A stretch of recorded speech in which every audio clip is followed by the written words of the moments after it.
Couple of shout outs because SRDF is important. I don't know if Sahaj is here, but last year, Sahaj is there. Last year, Sahaj, Dhruv and I did SRDF. It was a really fun experience, so this is a full circle moment.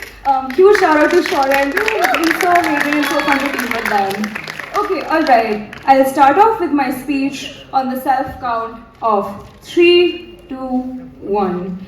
On our side, the way God is perceived is the way God was perceived in, for instance, ancient Greek. Which is to say, you have Aphrodite, who is the god of love, you have Zeus, who is all-powerful, but he's also a rapist, right? Which is to say, you go ahead and acknowledge the multiple flaws which come with God. What's the comparative on their side? We think you go ahead and take God as an individual, and your perception of God is someone who is perfect, who is all-knowing, and who is all-powerful. All of the piece of characterization and framing is going to be incorporated in the two things I'm going to go ahead and prove. First is the fact that religion on our side and the way the God is perceived, it becomes more collaborative and less conflict oriented, right? 5 things under this. First, we think what necessarily happens is when you interpret God as an individual who is not all perfect, all knowing, etc., you're open to having more conversations about the religion in the first place to begin with, in terms of the way they were wrong, the way they were right, the pros and cons of each God, right? We think what necessarily happens is that you go ahead and view their blind sides and you go ahead and view their flaws. You're okay with going ahead and admitting where they're wrong. So therefore, people as a whole are just more open to having conversations about their God,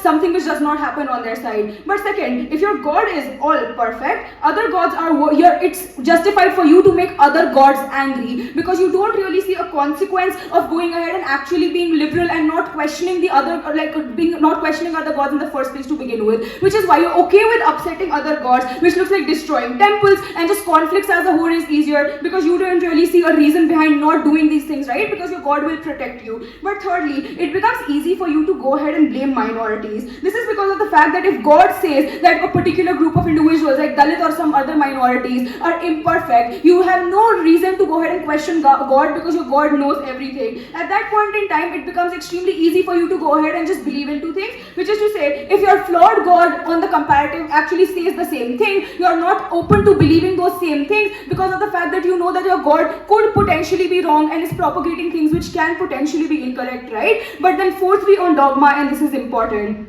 we think people go ahead and disagree with what God can or cannot do on our side. Which is to say, you go ahead and question things which are written in scriptures and dogma, etc., because that's how religion is propagated at all points in time. Which is to say, then you don't really have one unifying, all-powerful God. And what is the impact of that? We think what the impact of that is you can literally go ahead and create your own sects and religions you want to go ahead and believe into within religions, right? We think people historically have always had the incentive to go ahead and do this. This looks like rich merchants, kingdoms, Akbar, etc., always want to go ahead and have their own interpretation of the religion, but they never actually went ahead and put in money to do this because it would be a waste of money, because people would actually never go ahead and believe these things in the first place to begin with. We think the reason why all of this...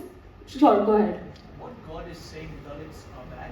We think all of the things in terms of why autocracies against minorities written is literally something which is written in multiple religious books. Religious books literally want you to go ahead and talk about these things, but also secondarily, the way religious leaders go ahead and propagate these ideas is also in a way where they want to go ahead and target particular groups and sects of individuals at all points in time. Moving on from that. But number 4, and this is important, note that it's extremely easy for you to go ahead and justify collaboration, but it's extremely difficult for you to justify conflict. And this is important. This literally goes ahead and looks like on our side, you can go ahead and talk about multiplicity of narratives, right? This looks like how Indra is the king of God, but Brahma is the god of God, etc. Which is to say, you can literally go ahead and believe in both because you're more open to the idea that one has some pros and the other has some other pros and cons, etc. So it's really easy for you to go ahead and justify actually believing and collaborating in this area. But we think conflict becomes comparatively much more difficult to justify. And this is because of the fact that your God isn't all powerful. Your God has a blind side and your God can be wrong. What are the 3 impacts of this? And this is just important, right? And this is quite intuitive as well. First, we think that you just have less deaths and violence in the first place to begin with in the name of religion, because individuals are just pushed to go ahead and do these extreme things because it's all justified by God, because God cannot be questioned, etc. But secondarily, this looks like a decrease in systematic exploitation. This looks like day-to-day lives, etc., being affected in terms of, oh, you are from a different religion, I don't want to go ahead and interact with you in office, daily life, etc. So all of these aggressive attitudes become comparatively lesser. But thirdly and more importantly, people are just scared to do things things like jihad, etc., because they know that at all points in time their god potentially is not the one who has all the knowledge in the world. Therefore, it just becomes really easy for you to question why exactly am I doing these practices in the first place to begin with. The way for this is really simple. It's easy to go ahead and justify killing millions and millions of people in the name of religion on their side because you fear no consequences, because you know that your God is someone who is telling you the right thing at all points in time, which is why you know that you don't really have to fear anyone or anything. The second thing we're going to go ahead and prove is just simply how religion goes ahead and becomes more liberalized. What is the mechanism for this? And this is important within this debate, right? At all points in time, you know that individuals, as an outcome of the fact that your God could potentially be wrong or have some flaws, some blind sides, and this is not just for one God, but this could also apply for multitudes of God, which is to say, on our side, you have multiple gods to go ahead and believe into in the first place to begin with. The outcome of this is something which is quite simple. It becomes easier for individuals to go ahead and leave religions because of the fact that now they have more options in terms of more gods they could believe into as an outcome of this questionability, blind side, etc., existing across multiple gods, right? Which is to say, then we're gonna go ahead and prove why religions just need to be more liberal as an outcome of this. The first mechanism is simply what I just talked about in terms of individuals having the option to actually go ahead and leave this religion in the first place to begin with, which is why religions need to know that they need to cater their practices in such a way where they really are liberalized in that way. But secondarily, and this is important, money, which is to say, in status quo, certain gods have money concentrated in them because most of the individuals literally just go ahead and blind faith just believe into these gods in the first place to begin with. The reason why that's important is because on our side, what you uniquely have is the risk of individuals going ahead and leaving this god. The reason why all of that is important is because now money is no longer concentrated with one particular god on a comparative. The reason why that's important is because what do religions prioritize? The first thing every religion prioritizes is going ahead and taking care of the people who are within the religion in the first place to begin with. This looks like helping in the regional areas, this looks like going ahead and helping people in terms of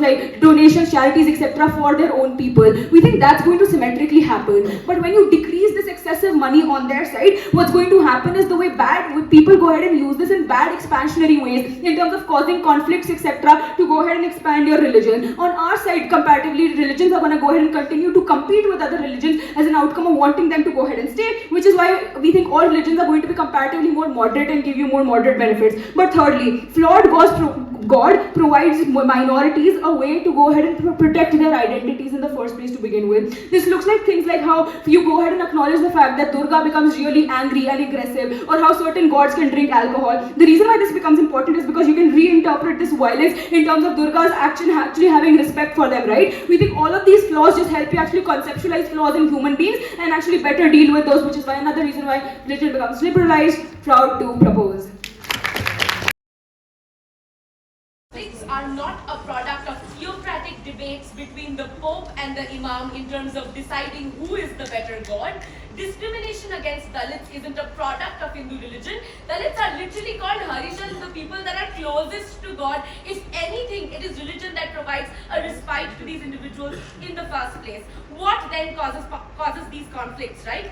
We think power structures controlled by malicious actors, which are inexclusive on both sides of the house, are the individuals that go ahead and drive in such differences. Dalits are oppressed, not because the Manusmriti said that they are a product of God's feet, therefore they serve humanity and therefore do the greatest of good deeds. They are oppressed because the Brahmins said they are the only individuals with access to scriptures and therefore must relegate the lowest individuals who are the highest in population so that they do not get overthrown from the position of power that they go ahead and hold. This is not about whose God is a priori better, even if optically that's something that may be projected by leaders. The reality of conflict lies within malicious incentives that these actors have in and of themselves. Secondly, devotion on their side of the house is a product of fear and punishment, and it is excellent that they bring up Greek mythology themselves, because the Greek gods have power because the civilians fear them. They will burn your villages, they will take your wives. That's literally what Greek gods do, which is why we think your conflicts become even worse on their side of the house, because now you are not fighting because you believe your God is right and therefore will cause violence, even though your benevolent God says no. On their side of the house, you fear that if you do not defend the pride of your God, the respect of your God, or project him to be the most superior, you will suffer directly. There are consequences as a result of their wrath because of this. Secondly, your God may be wrong is not something that you can go ahead and do, right? They effectively say people can opt into multiple religions at the same time. That's not how religion works. If the idea is you want to believe in multiple gods and they give you examples of Hindu gods, you can still do that in the status quo. Hinduism is a polytheistic religion. You can go ahead and do this. This isn't a debate about monotheistic and polytheistic religions. What then is the comparative? We don't think it is possible to practice religion in a manner where you eat veg on Tuesday and then do the namaz on Friday and then assume that, okay, whichever is the best of the lot will just save me at the end of life. That's not how religious practice works. It is their responsibility in a prefers motion to explain how that is feasible. Secondly, on the idea of religion going ahead and creating more liberal societies, their mechanism for this is that it is easy to leave religion now. Listen, if you have made up your mind to leave religion or to opt out of your religion and to convert, you're no longer not doing it out of fear of God because you don't believe in that God anymore, you want to opt out. What then holds you back on both sides of the house? It is the backlash you receive from your community, the thought that your parents will probably be really disappointed in you, the fact that you won't be invited to picnic after Sunday mass. It is excommunication from the people that raised you, that grew up around you. That is what causes people to fear leaving their religion. It is not the fact that God might be pissed off. The fact that you've had the thought that God might be pissed off is something that God knows because He's omniscient, which means you've already fucked it off, right? So it's not the fear of God that goes ahead and prevents this on their side of the house. What then is our constructive material? Look, in the Greek mythos, these gods are angry, philandering and vengeful deities who maintain their divinity through wrath, threats and punishment. Devotion there is a function of fear of consequences, often these consequences themselves being selfish, i.e. if you don't protect the god's pride, then God goes ahead and metes out consequences to you. Hindu mythology, on the other hand, goes ahead and does things like project them as benevolent protectors, particularly of the vulnerable, right? Things like Nase Rog Hare Sab Pira, which basically says Jabat Nirantar Hanumat Pira. He's going to save the worst off in the world today, right? And that's exactly what is the comparative here. In terms of perfection, we think human incarnations of God still go through trials and tribulations and still go through the human condition, i.e. Krishna obviously flirts with the gopis, but it is seen as something that is playful teasing that plays into his benevolent nature amongst civilians, as opposed to it being, well, Poseidon raping Medusa on their side of the house, I guess. The bottom line on our case is quite clear. We serve the purpose of religion better on our side of the house. What then is the purpose of religion? First, on the idea of salvation and hope. What is hope? Hope is your ability to rationalize the horrible things that happen to you, to pick yourself up and carry on the next day. Religion creates hope in two ways. First, God has a plan for me. It doesn't matter how fucked up my life is right now. God is watching and God's got my back. No matter what happens, He will figure something out. There must be something better in store for me in the future. Secondly, I will be rewarded for my suffering on earth, even if my life on earth is absolute crap till the day I die. When I die, I get to go to heaven. The meek will inherit earth, right? That kind of phrasing is to ensure even the most vulnerable, lowest common denominators in society can hold on to the hope that if not in this life, then perhaps in the next one, I still get a chance to fix my life, right? Yeah. That's true. Heaven is real, so is hell. You might get punished after your life because the perfect God says you're a Okay, bad why person. is this better on our side of the house? God is three things, right? Omniscient in that He knows all that you're going through, therefore can see what you're going through and can fix your problems. God is omnipotent. He has the power to change things, to mold things, therefore He can intervene and protect you, give you hope for the future. Thirdly, God is perfect or benevolent. He will look after me and I trust Him to do so. How is God an authority figure? How do you place trust in Him? He can bear my sins because He is perfect, because He is untainted. Human beings get to commit mistakes and not believe it is the end of the world because they think God will still look out for them even when they're imperfect on our side of the house. The second reason for why religion is important is morality then. Why is morality shaped better on our side of the house? Societies derive their sense of morality through religious diktats. It is why the founding fathers of the American Constitution went ahead and said, man is created in the image of God. That is why we must go ahead and treat all human beings as equal. It is literally something that they directly say in terms of creating the most democratic constitution that exists in the world right now.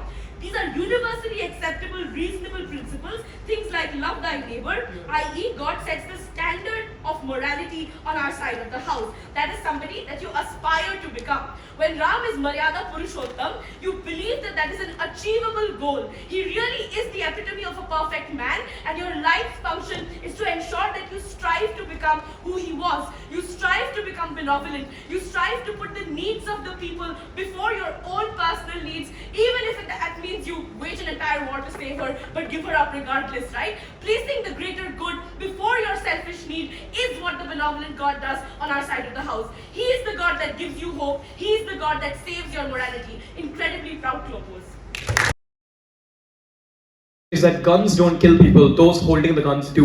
Too bad those people don't go away and they give them a bigger gun. That's the point of the debate. If we prove to you that people who control these narratives now have more power over minorities, they lose immediately because their own claim is that the control is still bad. They are snapping their fingers because they don't have a response to it but want to seem confident. First, I said this to Acharya, I can say it, he's my friend. First of all, let's talk about what they do in terms of responses, which is all hidden within their rhetoric because they don't have mechanisms within it. Why? First, for liberalization, their responses, Harijans are literally called the children of God, and that is something that they use to revitalize their identity. Yes, that is an impact of our side. The reason they can call themselves the Son of God to reinvigorate their own meaning is because God was flawed when it said that they came from the foot or the dust of these people. The only way you can reinterpret people's identity is if you conceive of the idea that the scripture was wrong in the past, which is why there is no way to say this to someone who thinks that God was perfect in the past, at which point the scripture in the past was more conservative according to their own analysis, then it gets worse on their side. Second of all, they say there is no trade-off. You cannot read the Mass and you cannot actually go and to a Hindu temple at the first place. I am a Hindu. I go to Gurudwaras. I love them. I listen to Kirtan. I have read the Guru Granth Sahib. I care about the Quran. And the reason I believe this is because I know that the gods in my religion are flawed and there is possibilities for other places to give me value. The fact that they do not understand the world they live in is already bad, is conceding the fact that they don't understand the world that would look like on our side. At that point, the belief that you can do other things is what creates that choice and liberalization that they don't respond to. Third of all, guys, backlash is symmetric. Your community tells you to stay on either side. Bestie, you're staying in a more conservative religion on your side, because if there's more debate within the religion that gives you more options and moderation, at that point, staying within that community, if it's symmetric, benefits us because we have made it more easy for a woman to believe that she isn't just a housewife, or a gay person to believe that he is not a bad person who deserves to go to hell, at the point where the God can be flawed and hence they can have a meaning to their identity at all, which flips their case and tells you what they are actually giving up. Not hope, respect. Because hope is something you can get from other places. Maybe your workplace will get better. Maybe your relationships will make you happier. Maybe you will actually become a better debater and win more finals. Maybe I'm giving a bad speech right now, and next weekend I can get better. But on their side, I'm bad because the perfect God said in their scripture that I'm not worth anything. The priest said that I made a mistake and I need to commit for my sin of being gay and kissing a boy. And there's no option here. There is no flaw because I'm done thinking about myself as someone who matters and I stop fighting. That is permanent. That doesn't come back. And when you have another option, there is something that matters more than their side. That is why liberalization goes to Gov. Second, conflict. One response, so flippant. Guys, gods will burn you down. That's why conflict happens. Actually, two responses. The first one is mitigation, that this happens due to power structures. First, the power structures form on the basis of religion, according to their own logic. If your morality comes from what you believe is correct in life, the more donations you give, the more power they get, and the more likely they are to pick wars. If the wars happen for non-religious reasons, they're symmetric. If they happen for religious reasons, they're within the actual debate. Why is this important? India is a polytheistic religion. It's not perfect. It has huge amounts of discrimination. So does Christianity, where it had huge amounts of slavery. We're not discarding that. Obviously, that's true. But the Crusades, for some reason, just didn't happen in India. There wasn't like a random place where one sect in India decided to try wiping out every other sect in the name of God. It was quite a lot of different battles for political reasons and economic reasons. Why did the Crusades happen? Why is the Lord's Resistance Army in Uganda trying to wipe people out? Why is Muslim jihad something that people buy into? It's not because they're bad people. It's not because their God is bad or their religion is bad. It's because the power structures there tell them that if you die, it's fine because our God is perfect. There is no benefit, which is telling you how much they care about the actual people who die on the ground because they think that is less important than their impact, which is hope for people who can get it on either side. At that point, conflict is winning on our side as well. The final response they give to this is, guys, God will burn you down, which is a threat you can only enact if gods are wrathful and prideful. Have you read the Bible? Have you read the things that the Christian God has done to Gomorrah? The fact that he burns people's houses down, makes them sacrifice their children in his name? Do you know the type of things that God can do to you if you commit a sin? Why is this important? Because their system of morality, their donations, their support comes from that threat. Why would you care about going to heaven if you did everything wrong and went there anyway? There has to be a punishment. So the idea of prideful and wrathful gods is symmetric. The difference is two things. First, note that the threat of an imperfect God is a threat you make as someone who represents them. You don't want to make that threat for the reasons Vrinda gave you, which means our analysis is prior to their rebuttal. Second, the reason this is important is because if multiple gods are threatening you, then the gods who don't threaten you seem a lot better, and then suddenly the threatening gods lose money and then stop existing. But if the god is perfect and then threatens you, you can't leave. At that point, it's probably higher likelihood that conflict increases, which means you lose again on conflict if you're in opposition. God wins that clash. Final clash, hope, that's my extension. First, the extent of their analysis is very, very weak, and this will be flipped in multiple ways. But before that, POI. Yeah, that's what I thought. Okay, hope. First of all, God has a plan. He will eventually make you happy. This is a perception you can have, because the plan could be to send you to hell. Second, I will be rewarded for my life with hell if you do something wrong. This is relevant. The difference is that if God has a plan and wants to make your life better, and then your life goes badly, that is God struggling against the forces of evil. But you still believe you will come out good in the end, because the way the religion tells you the story is that Krishna has flaws, bad things happen, but at the end of the story, this protagonist wins. You believe that because you are part of that religion. But second, if one of your god fails, other gods could protect you, people who you can relate to more, and you keep that hope in your head and your head, because that's what brings you solace. So people want to have hope, and they can get it on either side, but they get it even more meaningfully when the gods that they pray to look a lot more like them and they can relate to them. You have Aphrodite, who is a female god. I do not see any gender for any god, but I see a lot of them in these monotheistic religions being referred to as he, our Father who thou art in heaven. At that point, it's a bit difficult as a woman to believe that this person understands your struggles. At that point, we just get more solace when we get hope. What about when things go wrong? What is the response? God is omniscient. It's omnipotent. It's perfect. He'll take care of you. Then why am I hurting? Why is it that the rains didn't come and my crops didn't grow? Why is it that my mother had to die in an accident that I couldn't predict? Why did my family members leave me? Why has God done this to me? And their answer is, it is part of the plan, which means that God actively hurt you on purpose. He wanted you to suffer. He thought that was required. But because he's all powerful, he didn't need you to suffer. So he's playing with you. And it's a cruel game where you're the toy and you are being manipulated and mutilated for his benefit. At that point, you can lose faith in God. Impact of this. First, your identity is fucking gone. Because now, if you leave the religion, you're a sinner. If you stay in the religion, you are a sinner who is being played with by God for fun. At that point, your hope goes away entirely. They lose hope immediately on their side. But second of all, if it isn't your fault, if it's just God making fun of you, on that point, the hope that you had, that you could improve in the future, is no longer tangibly there. Because you might realize this religion thing is a sham. It's a belief system that never really worked. But the thing is, when Krishna and his flirting with gopis is something that you have to accept because he was perfect, you can't even speak out against it. On our side, you can reinterpret it to be flaws. They have to support everything gods do on their side. We can reinterpret them and make life better. Tangibly, morally, conflict-wise, and liberation-wise. Starting my speech then, in 3, 2, 1, go. Shaurya was right about one thing in the speech. It was a bad debate speech.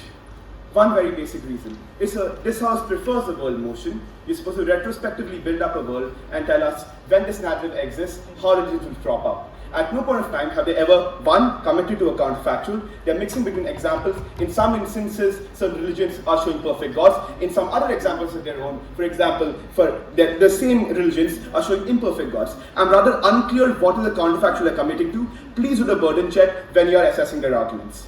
That being said then, assuming you buy the material, despite this clarification, let's deal with that case. The first idea is liberalization, and it's very easy to deal with. According to categorizing that both at Vrinda and Shaurya, most religions are imperfect, most gods show varying degrees of imperfection. There's a small problem with this. In most countries in the world today, you see that, well, hey, homosexuality is legalized. Most people have lots of rights bestowed upon them. Minorities have rights enshrined in the constitution. We're unclear whether this development is able to happen in case we believe that these perfect gods are so oppressive in nature and power structures are so contrived that at every point of time, these power structures are using these perfect gods and suppressing minorities. There's a clear tension between reality and the logic that deposit to you. But let's break it down one step further. And there's a big flaw in their argument for discourse. Discourse is entirely contingent on two burdens that they don't fulfill. The first is that people gather in the first place. I will note the point at which people gather is the point at which you give them hope. Let's first analyze how Shaurya tells you hope would exist. Shaurya says that, look, hey, this perfect God has a plan for you. This plan is what your life is preordained on, which means when you think that your life is going shit, then you probably feel very, very bad. I don't really know we have to define a predestined faith over here. I think the idea is much more simple. The example Shaurya gives you is very famously known as a test of God. You need to go through trials and tribulations as God went through trials and tribulations through you. That probably means at the point when you survive them, you'll probably be given God's blessing. But secondarily, and more importantly, at the point of time, they give you examples of, let's say, Hindu gods going through the mortal red dust and experiencing mortality. I don't think it's necessarily them being flawed, but rather despite them being, let's say, omniscient, despite them being omnipotent, them going through mortal ways to show mortals how they, in their human forms, can live perfect lives. Very similarly, when you are going through bad times, on our side of the house, when you know a perfect God exists, you know that the God is able to see you. You know that if you mold your ways in the shape of that God, you will potentially be rewarded by that God. Maybe in this life, or as Shruti says, maybe in afterlife, because there's no good action that goes unrewarded.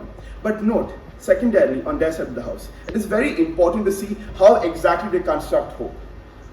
Over here, they themselves call these gods as wrathful, as vengeful, as lustful. We are very, very unclear why these gods are rewarding you with hope. We are very, very unclear when Shaurya tells me that I go to various different religious monuments, I find salvation in any of them. Because if you feel all of these gods act upon their own desires and you have no epistemic access to know what their thoughts are and in what instance you will fulfill their desires and hence get their grace, will you actually be presented with hope? I'm very, very unclear why people are hopeful on your side of the house. But I think I'll use as a segue to break down that entire idea and conflict, which I think is the strongest material around so far.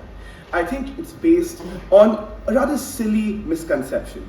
They say that, hey, look, you're a perfect God. This perfect God tells you that you should persecute minorities. To give a few examples of the same, which is why it is your job to eradicate other religions. The problem over here is that if this God is perfect, if this God is omnipotent, if this God is omniscient, why does he feel the need to destroy other people in the first place? He probably has infinite power to do so. He doesn't need man to act as an agent to do so in the first place. And this is a big cognitive decision on their side. I would rather claim that exact analysis is the analysis that flawed gods use. Because these gods have desires, but they are not omnipotent. They can't act on all of the desires. They probably need to use men as vehicle to act on their desires. Which is why you get prophecies that, hey, destroy these things. For example, in Greek mythology, because they can become a threat. These are gods using humans as their agents to go and do these things. But I think there's a second level of, let's say, analysis over here on how people cognize this. In case you feel that your God is perfect, I don't see the need for you to destroy other people to prove your faith, because your God is perfect regardless of other people existing or not. They are not threatened by the existence of other religions because you believe that this God is perfect. Note the exercise says that the people believe that the God is perfect, is omniscient on our side of the house. This is very, very, at least in the religions that they're believing in. This is very, very crucial. I do not understand the insecurity that results in the conflict that you're talking about. On the other hand, on your side, you feel insecure. Because your God is flawed. He has his vices. He may not be seeing everything. He may not be able to change your life. Which is why you need the urge to prove your supremacy. Which is why you act out in the exact manner you talk about 3 years ago. If on both sides evil leaders want to start a war to get money and resources, at least on our side you question you might die from the other side's God. On their side you go in guns blazing. The thing is that you don't. Because on your side, you fear that this God you are not fulfilling the wishes of will be angry at you because you're not fulfilling his wishes, which is why you're going to go in guns blazing out of the fear of your life. On our side, you know this God can see everything. They can see this evil coercive leader being evil and coercive. You are unclear why, let's say, the priest or the pope has a much higher degree of connection and hence his word is much more proximate to God, because you know that God can see everything. Once again, clarify this tension. Avoid short rhetoric, it's very persuasive. Please look at mechanisms, it's rather lacking. Now let's punch down on hopes and salvation. A few things over here. In terms of hope, and I think this is very, very important. People are hopeful when they feel that things can become better.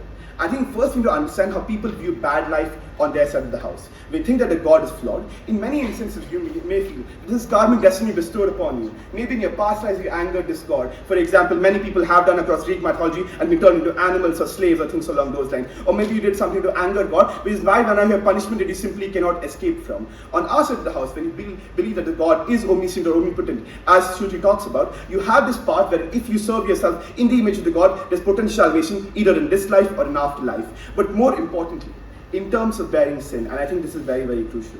If you feel that God is, let's say, is going to sacrifice himself for the masses, or God's image on earth, for example, Jesus Christ is going to sacrifice himself for the masses, you feel a belief that you are not beyond salvation. That you can be saved even if you have committed sin, because you believe that God is able to bear your sin in the first place. The reason you believe this is very simple, because you think that a God, one, has a complete understanding of your sin because He is omniscient, but two, because He is omnipotent, He has the ability to bear the sin and free you of it in case you follow His doctrine or in case you follow this word. This leads to congregations in the first place. This allows religion to get the benefit and impact that Shruti talks about. Very unclear, but first they get congregation, but two, but it's part of this fundamental belief that will allow people access to this hope and salvation. For all these reasons, very, very proud to propose. Couple of extraneous rebuttals, then I'll start weighing this debate. Power structures are bad, power structures need to be stopped. But where are power structures worse off? This is very, very important in this debate. Notice that dogma creates power structures because it ensures that the leaders who are at the top of that religion, they get to gatekeep that religion. They get to decide whether you can access that religion in the first place. Which is to say, when you have dogma, when you have an omnipotent God, you cannot question the religious leaders because these religious leaders are functioning in the presence and in the image of that God which is omnipotent, which is all right in the first place to begin with. Which is to say, if I'm a religious leader and if I'm the presence and the version of an omnipotent God who is all-knowing, you cannot question me because my interpretation of that God is right in the first place to begin with. But where do you have chances of questioning? This becomes really important within this debate. If my religious leader is proposing something in Gov's comparative, you get to question whether the interpretation of that religious leader is right, because the God is not omnipotent, because the God can make mistakes. At that point of time, the solvency occurs with the fact that you can question that God in the first place in our side of the world. You can question that religious leaders, so you have some capacity to solvency to occur in our side, and that becomes really, really important within this debate. Secondarily, religion talks about all men are created equal, so we have no problems in the status quo. No, that's not what religions talk about on practical level in status quo. They talk about the fact that all men are created equal if you follow their religion. That if you are a heterosexual person, that's where you deserve that equality in the first place. So even if theoretically Shruti is right that religions have universal principles, their application is something which is not universal in nature. It's applicable to only specific people who follow specific certain characteristics and criteria, and it's inaccessible to the people who are different, who are homosexual, but who are from gender minorities, because they are seen as different at every single point of their life in the first place to begin with. Yes, that's why it's important. Thirdly, God's plan is good. If I live a bad life, I get to access God's plan because God has something for me. I have a direct flip for that. No, we don't think that it provides you hope. We think it creates dissonance among you. Because if I'm a poor fucking person, if I am suffering within my misery, I think I start to blame myself. I don't think, if I know that the God is omnipotent and the God is alright, why are the circumstances around me bad? They are probably bad because I'm an unethical person. I'm an immoral person. So it doesn't create hope. It creates dissonance and fear among people because they start blaming themselves for their surroundings. Because if God is all omnipotent and they're still suffering, probably something is wrong with them and not the God in the first place. So on scale, you start blaming yourself more than accessing that hope, and that's why you don't ever get to do that in the first place to begin with. But they push a burden on us. Oh, it's THP, you need to characterize your world. Or if it's status quo, you also need to defend your world. In status quo, homosexuality is only decriminalized in certain areas. In Saudi Arabia, in Onam, people are still struggling on the basis of their religious identity. We try to solve that harm from pre-equals to zero. If religions have liberalization incentives from the start of their conception, that means that the capacity for us to reach in these positions on a likelihood already decreases, because if you have to be liberal, if you have to cooperate with people, then the circumstances for conflicts to occur preemptively get lesser in our side of the world, so you don't reach the position in the status quo that people are struggling, that people are fighting. This is where our THP becomes important, because these mechanisms aren't implemented right now. They're implemented from the start of conception, so that's why we don't reach the places that they reach in their side of the world, and that's why we have the benefits that we talk about in the first place to begin with. But let's start weighing this debate, and why should we win this? Why is external questioning important, and why do conflicts get so much worse off in their side of the world and they are so permanent in their side of the world? Notice that killing someone is a big burden. I'm only willing to take that burden if I know that the person I'm working for is omnipotent, is all-knowing, because then I can validate myself. Because if I'm killing that fucking person and I know that the God is all-knowing, I can validate that killing, because killing is a big fucking repercussion. In our side of the world, you constantly question, is killing right? Is torturing right? Because the God is imperfect, so I cannot probably kill the other person in the first place. So conflicts, even if they occur in our side of the world, they're just less intense intense in general because you always question whether the degree of and the severity of that conflict is something which is right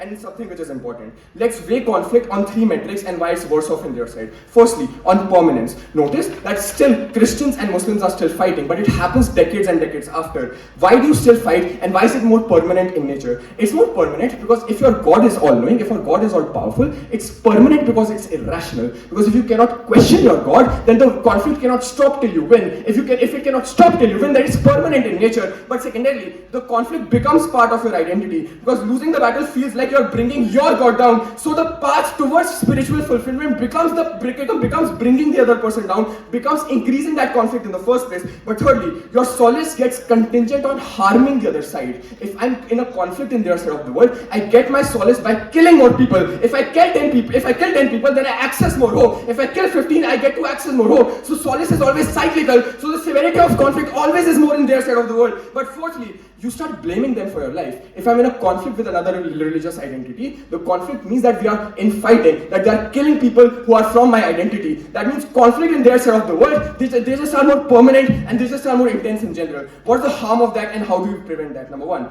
when violence becomes more intense, just more people die. It's literally that easy to weigh. But secondarily, more people are fucking tortured in their side, but they're more intensely tortured because no question or avenues for that self-validating to appear. Why does a perfect God have different connection with different people? I.e., why are hierarchies in religious organizations? The point is, hierarchies occur when you get to justify your hierarchy. If the person that you are putting forward is not all-knowing, you cannot derive the power from that entity in the first place. So just from P equals to 0, you are able to question that religious leader. You're able to ask whether what they're doing is right in general. Let's say minorities and why they're just so much better off in our side of the world. Number one, minorities suffer every single day of their life. But the people who suffer the most are the people who have vulnerable identities but they are grown up within that religion. If I'm a homosexual person, I still internalize that religion because I still think that that religion is the one which is going to provide me heaven, which is going to bring me to afterlife. But it creates dissonance among me because it blames me for my identity. It asks me to give up parts of my identity so that I can reach that afterlife in general. But what are the harms of that? There are many. Number one, dissonance. It creates dissonance among you. But why is this dissonance very intense? If you blame certain aspects of your identity, you cannot get rid of yourself. You have to live with yourself 24/7. Which is to say, if you become the source of your own suffering, notice that the suffering in general is just so much more intense. Because if homosexuality is bad, but I am homosexual, but I have to live with myself 24/7, the intensity of that harm is something we want to protect you from in general. But secondarily, this means that these are the most vulnerable people. These minorities need that hope, but they don't get that hope. You get that hope in our side of the world when you have the capacity to follow your agency or your interpretation of that God. If I'm a minority person and I know God isn't perfect, I can have my meaningful relation with that God, knowing that homosexuality is probably not a sin, and I can access that self-identity, self-actualization better in our side. But secondarily, it's a very, very frequent harm because if your identity is bad, you frequently suffer in all aspects of your life. We make all of that better. Just give us this debate because less people die. Very probably. Allow you to claim the best case on their side of the house. All they do is point at various examples of potential scenarios that might exist. 1, no analysis as to why this is likely. 2, no analysis on why this is true in the first place. It's quite easy to cherry pick. Cool. First, on collaboration and conflict. First thing I want to do is flip this. These gods are flawed. They are bad. They've destroyed buildings throughout history. Therefore, it is justified for me as an actor to do these terrible things too. Because look at the examples that they give us. Greek mythology, people like Poseidon and Zeus, who would literally destroy entire buildings, who would literally kill their enemies directly. If they're so flawed and they have the capacity to do this, me as an actor or me as a macro institution, it's justified for me to do so as well. But secondly, there are multiple different justifications of this. Shaurya concedes this when he talks about the existence of multiple different gods. Therefore, if there are multiple different gods doing multiple different bad things, it's much easier for me to justify doing these bad things to these minorities. I want to weigh this. This justification is the most proximal to human beings because it is literally what they see the god doing. It is not based off of them looking at a god, interpreting it, and somehow reaching the magical conclusion on Gov. This literally happens. These gods do this throughout history. They've done this in all the scriptures that we've talked about. So if God is doing such terrible shit himself, it's perfectly good for me to do so. This is something that I'm happy to do.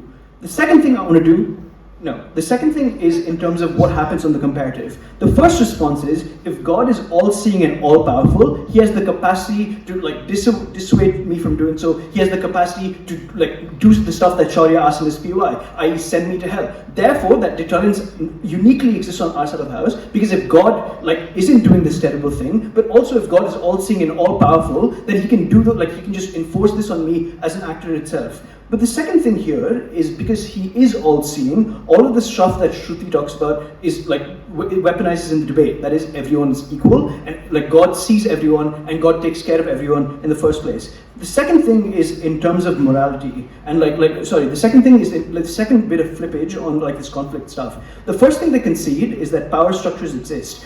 Two broad things on why this gets worse on their side of the house. The first thing is that you can claim that God doesn't understand you. Because God is flawed, it becomes harder for me to relate with that God in the first place. It is then I seek those power structures in and of itself. I only go to a priest if God doesn't understand me, if God is flawed, if God is hard to relate to, or if God does these terrible things. I only go to a priest in that instance. Therefore, people claiming to be at the top of the hierarchy only happens on their side of the house. The comparative is, you don't need this, because God is perfect and he's able to rationalize everything that's happening on our side. The big examples of this are Buddhism and Jainism, where like you have just like theistic monks that just decide for themselves and are able to form that connection with God itself. So the hierarchies are weaker on our side. But even if that's not true, you probably still have hierarchies. And like, why does conflict get worse? First, because you have the capacity to like screw over like people that are below you in the chain. But secondly, you have the incentive to do so because you want to hold on to power and you want to like make sure that your power gets your power gets like harder, like better and better. So then, when you see God doing these terrible things and you have an incentive to hold on to power, you have much more of an incentive to do these terrible things on their side of the house. So the impacts of this are multiple. First, minorities just get a lot worse. Two, more bad shit happens because God himself is literally doing this as opposed to the interpretation. So because debates are comparative, on a comparative level, we make it more likely that conflict doesn't happen, or at the very least, conflict just gets better. This is a clear win for side opposition.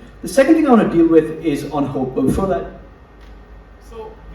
that you can only stop wanting to fight if everyone agrees with you that this is the correct God, but three of you disagree on who is the most powerful. That's why you fight.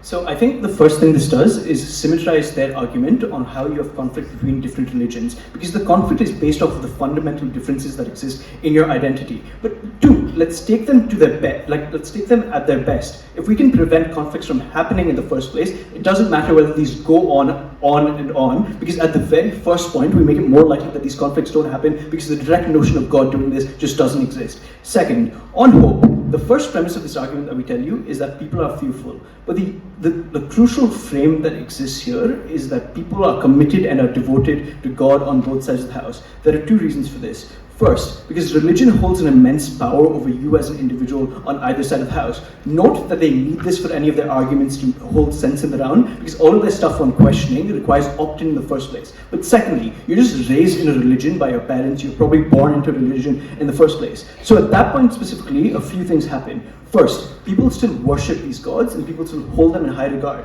But the second most important thing for their arguments is they're unlikely to question this god. There are a few other reasons for this. First, because they're just incredibly fearful of that god in and of itself. So it's unclear why, if someone fears a god and they are committed and devoted to that god, why just because they're flawed, they question them. But the second thing is, if their stuff on hope directly contradicts this, right? Because if you necessarily derive hope from this in the first place, then your ability to question him, these just can't coincide because they're just two different things happening. On one side, you buy into God, but on the other side, you buy out of God. These are two different iterations that cannot work in that case. It's inherently contradictory. The second thing, in terms of why they don't question, is because God punishes them if they make mistakes, right? Because they're so fearful of this God, and God is so powerful, all of that stuff.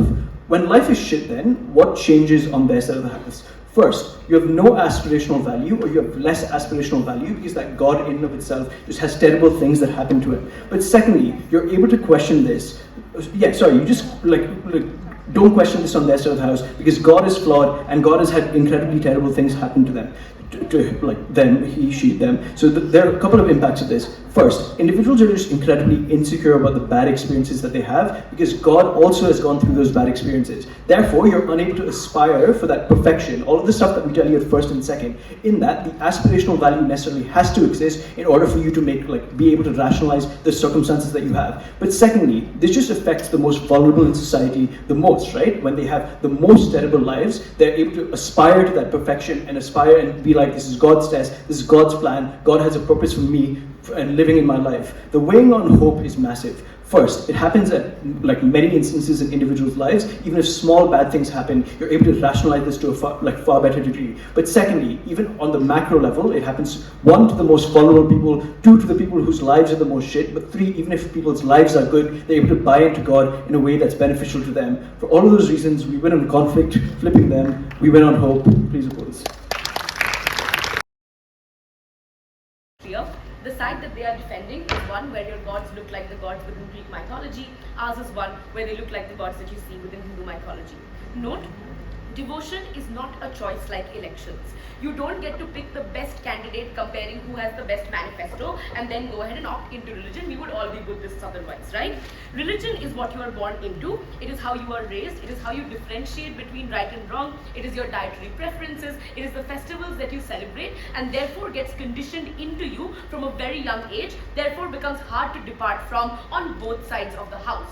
Note, the only binary or the only delta within this debate is whether or not the gods you are devoted to are flawed or unflawed. It is not the degree of devotion that you commit to a god. It is not about whether or not this god in particular is the one that you wanted, because note, even within Hinduism or within Islam, you have individuals that are significantly more radical in their belief of God versus individuals that are more moderate versus individuals that are casual practitioners of religion. So it isn't the religion itself that determines your degree of devotion to it. It is in fact your personal choices as an individual. So the delta here is on both sides of the house. You have people that are willing to die for God.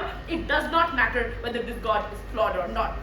What then is the rest of this debate? First, on the idea of conflict. I'm unsure as to why your benevolent, omnipotent, omniscient God is insisting that you go ahead and go to war, given that surely a criteria of benevolence is non-violence and protecting other lives, which is why you have concepts like Judgment Day, i.e. man shouldn't determine who is right or wrong. When you die, God is the person that goes ahead and takes that call. You kill a person to validate yourself. That's what they say, right? That I did it for the right reasons. Except I don't think in the way that human beings make decisions, morality is the primary basis of that calculus. A significantly more proximate need that human beings have is self-preservation.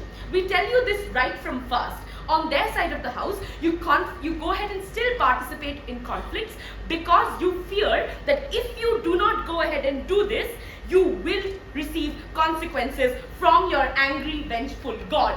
I.e., you care about whether or not your house will be burnt down, whether your children will be killed brutally, right? And that is where the distinction comes in. Your ability and urge to fight on behalf of this God continues on their side of the house.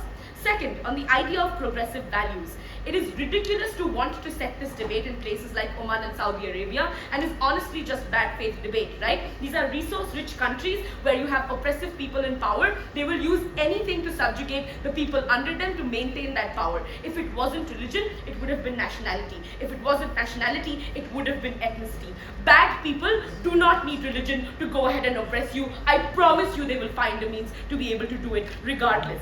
Even within the status quo, which is the side that we are defending, there has been a progressive shift across the world. More and more countries are going ahead and decriminalizing homosexuality every passing year, not because they have stopped believing in these unflawed gods on our side of the house, but because society evolves. Laws evolve over a period of time. As the world opens up through globalization, through the advent of technology, the way people go ahead and perceive the world around them changes.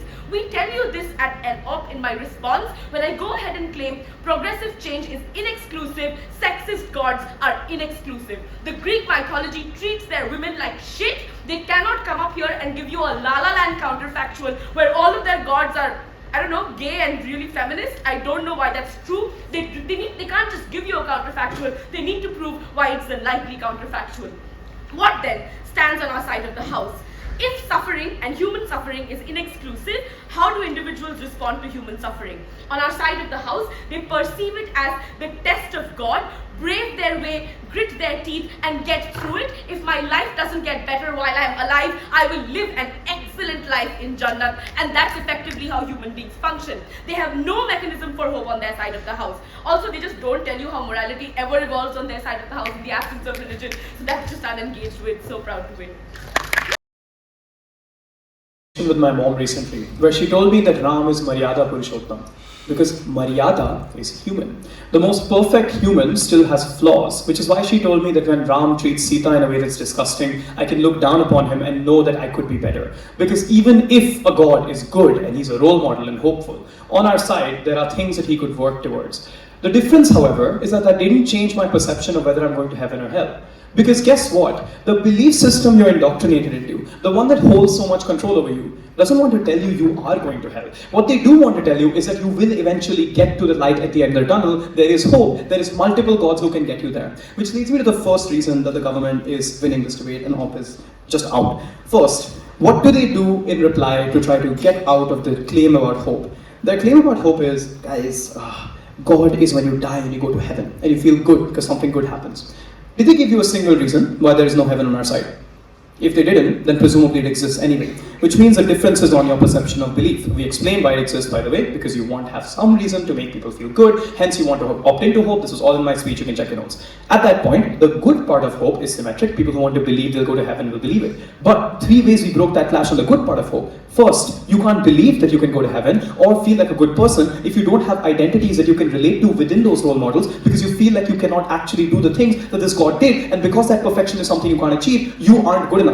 You might go to hell at any point on their side because you don't know if you're following all the rules. Second, we broke this deadlock by asking you, what happens when you fail? What happens when you're flawed? What is your response to this? This justifies bad actions. They never explain why the religion creates good moral metrics. What does that mean? It means that if the religion says bad things on their side, it is accepted without question. And if it says good things, that is symmetric because people want to believe it, which is the thing they all agree on according to their own analysis. At that point, the bad parts of religion get worse. You blame yourself more in difficult moments and you feel like a terrible person and permanently lose that identity. This is even more strong based on their own analysis that you can't leave most religions, at which point this becomes a flip that beats their claim on hope because we protect you at that point. All of this was very clear within our speeches. The second thing they say is, guys, collectivization, like liberalization just won't happen because religion isn't an election. First, no response to the fact that it's not an election in this world. Because in this world, your God is perfect enough, you don't have to think about it. The point of our claim is, you cannot just come up and say the word inexclusive, you need to respond to the explanation of how religions develop on our side. They keep saying, guys, you don't have examples. It's because we're debating a hypothetical world. We're giving you examples of the analogous situations on the ground right now. If a Hindu believes in Krishna and then believes in Ram or Shiv, no one stops them because it's part of the same pantheon of gods. And at that point, you can switch between sects and belief systems and identities, which does not happen in the religions that they have to support. The only difference in this debate, which is religions who believe in a perfect God.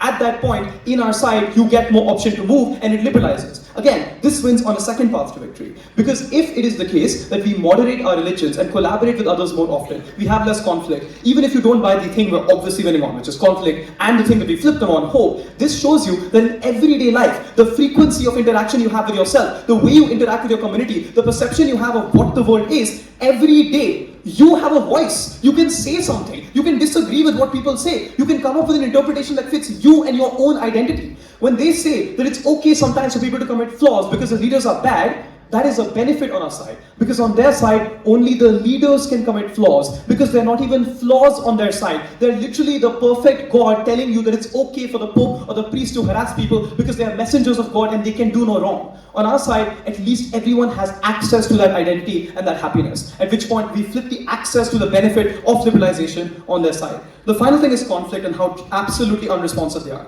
One thing I will point out, everything we told you conceded that there are some conflicts that won't change. What we told you is at certain times when religions disagree with each other, it is not worth it to fight. Self-preservation is our mechanism. You don't want to go to war. At which point, if your God is perfect, you're willing to do it for the greed of those resources. But if there are so many flaws within your own God, you question even the idea of it. At best, this washes one mechanism and not every other mechanism about how you are connected to that religion religion and don't want to fight them, and also to convince you that is religiously important is also impossible because your God has flaws. We are winning on our metric, we have flipped their metric, we have weighed our metric above their metric, we are clearly out of this debate. If you believe in consideration at all, it should be a clear win for government.